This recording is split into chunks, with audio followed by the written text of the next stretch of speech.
अनुसूची 5 क्या है? अनुसूची 5 यूं कह देने से काम नहीं चलेगा साथियों। उसके अंदर क्या प्रावधान है कि यहां का जो शासन है, right to self governance and right to ownership, आदिवासियों का स्वशासन यानी आदिवासियों का राज, और मालिकाना अधिकार, राइट टू ओनरशिप यानी जमीन का जो मालिकाना अधिकार। आप जमीन के मालिक हैं क्या? शासन के मालिक हैं क्या? नहीं है। मालिक हैं ऐसा संविधान में लिखा, लेकिन घर का जो मालिक है वो आंगन में बैठा हुआ है, और जो बाहर से जो लोग आए वो घर के अंदर कब्जा करके जो बैठे हुए हैं। इन लोगों की पहचान करने की आवश्यकता है। जिस दिन आपको इसकी पहचान हो जाएगी, आप खुद ब खुद संघर्ष करने लगेंगे। इसका प्रावधान क्या है? पॉलिटिकल नहीं होगा। आजकल यहाँ पर जो कांग्रेस, बीजेपी, बीटीपी यानी तरह तरह की जो राजनीतिक पार्टियां हैं, वो राजनीतिक पार्टियों का यह मतलब ही नहीं है। ट्राइबलों का शासन जहां है वहां क्या होता है? पैसा एक्ट 1996 भारत सरकार का नियम, राजस्थान पैसा एक्ट 1999, राजस्थान पैसा नियम 2011। कानून ये कहता है कि ग्राम सभाओं के अंदर, प्रत्येक ग्राम सभा के अंदर ग्राम सभा गठित करो, और उस ग्राम सभा के अंदर कांग्रेस, बीजेपी, कम्युनिस्ट कोई पार्टी नहीं चलेगी। सारे गांव के जो लोग हैं वो सारे मिलकर के अपना मुखिया का चुनाव करेंगे। वहां पर कोई पार्टी नहीं चलेगी। लेकिन इन पार्टी के लोगों ने हमारे आदिवासियों को बांट दिया। आदिवासी है लेकिन कांग्रेस बन के खड़ा है, आदिवासी है लेकिन बीजेपी बन के खड़ा है, आदिवासी है लेकिन बीटीपी बन के खड़ा है, आदिवासी है लेकिन कम्युनिस्ट बन के खड़ा है। कहां है आदिवासी? कहीं नजर आता है क्या? कहीं नजर नहीं आता। कांग्रेस, बीजेपी, कम्युनिस्ट, बीटीपी ये नजर आती है, लेकिन आदिवासी नजर नहीं आ रहा है। फिर आदिवासी का अनुसूची 5 लागू कैसे होगा? ग्राम सभा जो गठित होगी उसके अंदर बीटीपी समर्थित आदिवासी है वो भी आएगा, कांग्रेस समर्थित है वो भी आएगा, बीजेपी समर्थन है वो भी आएगा, और सारों को मिलकर के एक गांव की जो ग्राम सभा बनेगी उसके अंदर 20 आदमी नॉमिनेट होंगे, और उस गांव का जो डिसीजन है वो 20 आदमी करेंगे। उन 20 आदमियों को गवर्नमेंट ने जो पावर दिया है, क्या पावर दिया है? गांव के अंदर कोई छोटे मोटे जो झगड़े होते हैं, आईपीसी 1860 यानी इंडियन पिनल कोड 1860 का जो बना हुआ है, उसके तहत 2 साल से कम के सजा के जो प्रावधान है उसको आपस में मिल बैठ के समझाने का, उसको समझाइश करके उसको निपटाने का प्रावधान दिया हुआ है। लेकिन गांवों के अंदर क्या हो रहा है? पुलिस वाले जो हैं, पुलिस बंधु भी यहां पर बैठे हुए हैं, वो बुरा नहीं माने, क्योंकि इनको भी इस बारे में जानकारी नहीं है। जानकारी नहीं है उसका उदाहरण मैं बता देता हूं। डूंगरपुर साबला के अंदर जब ऐसा मैटर आया, तहसीलदार साहब, थानेदार साहब, इन सारों को पैसा एक्ट के बारे में जब हमने आरटीआई के तहत सूचना मांगी, इनको जानकारी नहीं मिली।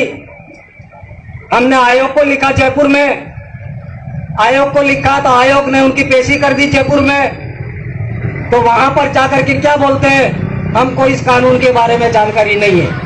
इनको तो सिर्फ ये चाहिए कि पैसा कहां मिलता है, ये चाहिए। 2 आदिवासी झगड़ते हैं, परिवार के अंदर 2 आदमी झगड़ते हैं, तो झगड़ा 2 का है, लेकिन 12 आदमियों का नाम इसके अंदर लिखा जाता है। ये भी था, ये भी था, ये भी था। फर्जी मुकदमा बना करके हमारे लोगों को वहां पर बुलाया जाता है, और बुला करके फिर कहते हैं 1000 रुपये तूला ना, 1000 रुपये तूला। पैसा एक्ट वहां चल रहा है भाई, पुलिस थानों के अंदर पैसा एक्ट चल रहा है, गांवों के अंदर कहां पैसा एक्ट है? पैसा एक्ट गांवों के अंदर चलना चाहिए, पुलिस थानों के अंदर पैसा एक्ट नहीं चलना चाहिए।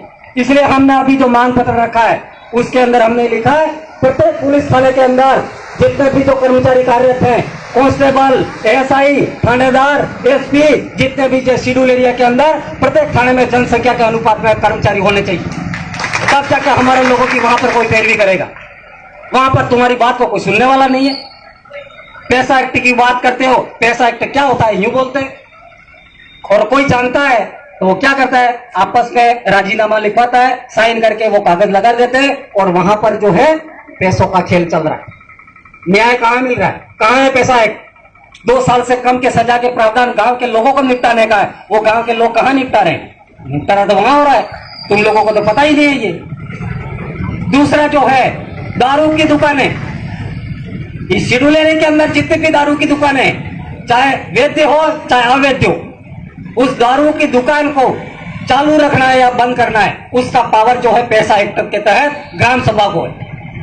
आज कोई ग्राम सभा को पता है दारू की दुकान मेरे को चलानी कि नहीं चलानी है? लाइसेंस देने का अधिकार ग्राम सभा के अध्यक्ष को है। ग्राम सभा के अध्यक्ष को पता ही नहीं है, तो लाइसेंस कौन दे रहा है? लाइसेंस दूसरे दे रहे हैं। हमारे लोग चिल्ला रहे हैं, हमारी महिलाएं चिल्ला रही है, दारू बंद करो, दारू बंद करो, लकड़ियां ले लेके रोडों पर घूम रही है। यह मासवाड़ा में बहुत आंदोलन चला दारू बंद करने का। हमने बोला भाई तुम्हारा कानून है, ग्राम सभा गठित कर दो। ग्राम सभा गठित करके जो भी यहाँ पर आबकारी विभाग है, कलेक्टर है, इनको नोटिस दे दो, इस गांव के अंदर दारू की दुकान नहीं चलेगी। गांव के लोग चाहेंगे तो चलेगी, नहीं चाहेंगे तो नहीं चलेगी। लाइसेंस गांव के लोग देंगे, आबकारी विभाग ये लाइसेंस नहीं देगा, वो तो सिर्फ एक कर्मचारी है। गांव के लोग कहेंगे तो आबकारी अधिकारी कानून लागू करेगा, और गांव के लोग मना करेंगे तो आबकारी अधिकारी स्वेच्छा से नहीं लागू कर सकता। पैसा एक्ट के तहत यह प्रावधान दिया है।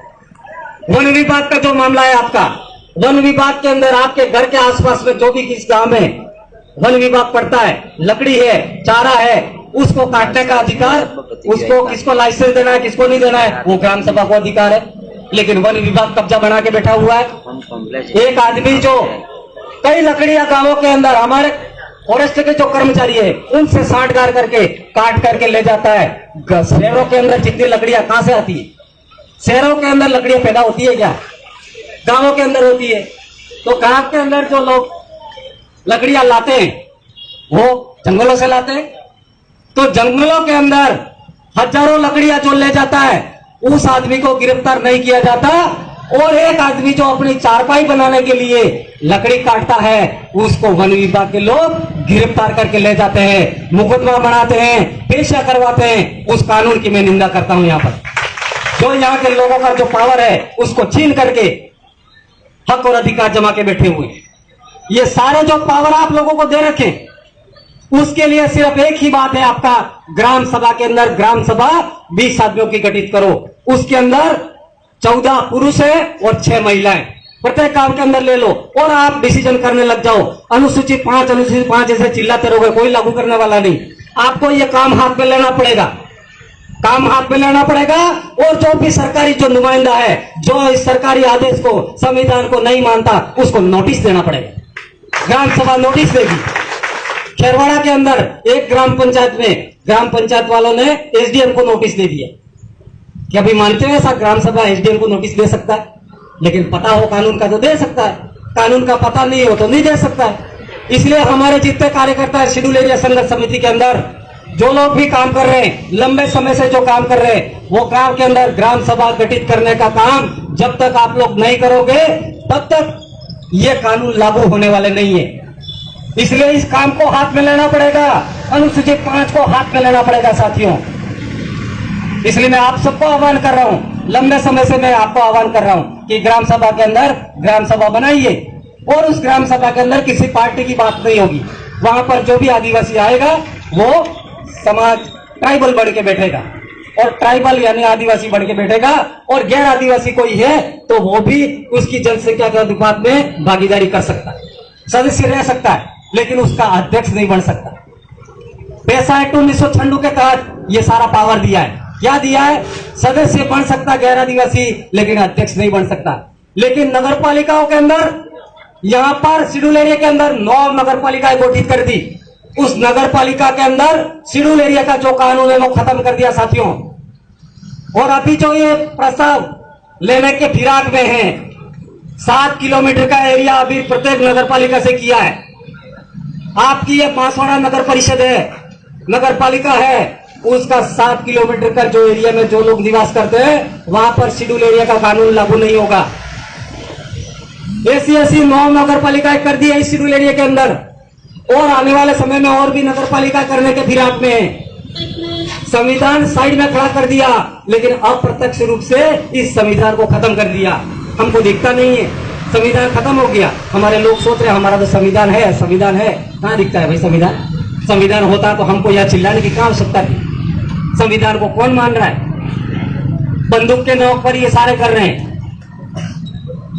कश्मीर के अंदर जिन लोगों ने विशेष अधिकार वहां के लोगों को छीना, भारत के अंदर 10 राज्य ऐसे हमारे ट्राइबलों के, 10 राज्यों के अंदर आदिवासी निवास करता है।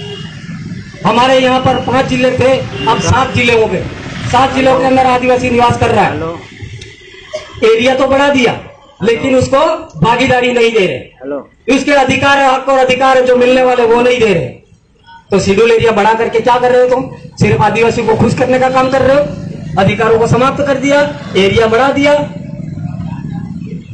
एक भी अधिकार अभी हमको कहीं लोगों को मिल रहा है ऐसा आभास नहीं हो रहा है। कर्मचारियों का जो मामला मेन है उसके अंदर लोग होंगे तो पार्टिसिपेट हमारे लोगों के लिए कोई न कोई पैरवी करेगा। न्यायपालिका में हमारे लोग नहीं है, कई ऑफिसों में जाके देखो हमारे लोग नहीं है, और कुछ लोग हैं तो वो ज्यादा बोल नहीं पा रहे इस बारे में, और हमारी बात को कहीं सुना नहीं जा रहा है। और इसकी सुनवाई करने के लिए हमारे नेताओं के पास जा रहे तो नेता हमारे दूर दूर भाग रहे। तो अब क्या करें हम, आप बताओ। तरीका मैंने यही बताया आपको, ग्राम सभा गठित करो प्रत्येक गांव के अंदर। शेड्यूल एरिया के अंदर 5000 गांव है। कितने गांव है? 5000 गांव।